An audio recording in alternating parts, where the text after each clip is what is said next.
মফিজুল ইসলাম বরতলা সোনাগঞ্জ। আবার বলছি, হুসাইন আহমদ পিতা মফিজুল ইসলাম বরতলা সোনাগঞ্জ।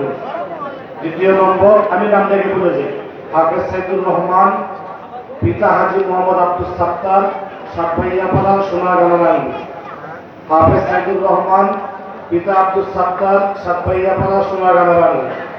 3 নম্বর, হাফেজ জুবাইর আহমদ পিতা হাফেজ নুরুদ্দিন কুমারকাশা কচুয়া চাঁদপুর। হাফেজ জুবাইর আহমদ হাফেজ নুরুদ্দিন কুমারকাশা কচুয়া চাঁদপুর। হাফেজ মোহাম্মদ জুনায়েদ হোসাইন পিতা রুহুল আমিন ফরাজিকান্দি মেঘনা কুমিল্লা। হাফেজ জুনায়েদ হোসাইন পিতা রুহুল আমিন গ্রাম ফরাজিকান্দি মেঘনা কুমিল্লা। হাফেজ সিফত আহমদ পিতা মোহাম্মদ খলিল মিয়া নয়নাবাদ 2500। হাফেজ সিফত আহমদ মোহাম্মদ পিতা খলিল মিয়া নয়নাবাদ 2500 নারায়ণগঞ্জ। হাফেজ আবু সাইদ পিতা বেলাল হোসেন বাহেরচর 2500। হাফেজ আবু সাইদ পিতা বেলাল হোসেন বাহেরচর 2500।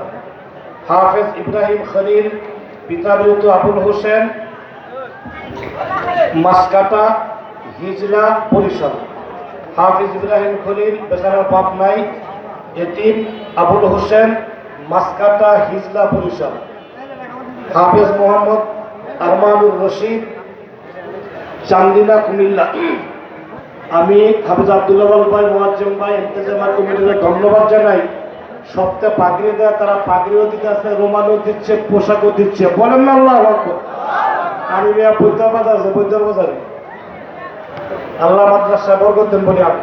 আলহামদুলিল্লাহ, এই বছর 8 জন ছাত্র পাগড়ি নিল, তাদেরকে পোশাক এবং রোমাল পাগড়ি সব হাজী আবুল ডাক্তার সাহেব দিয়েছে ইনশাল্লাহ। উনি এমনকি মাদ্রাসার 1 লক্ষের উপরে লাগতেছে।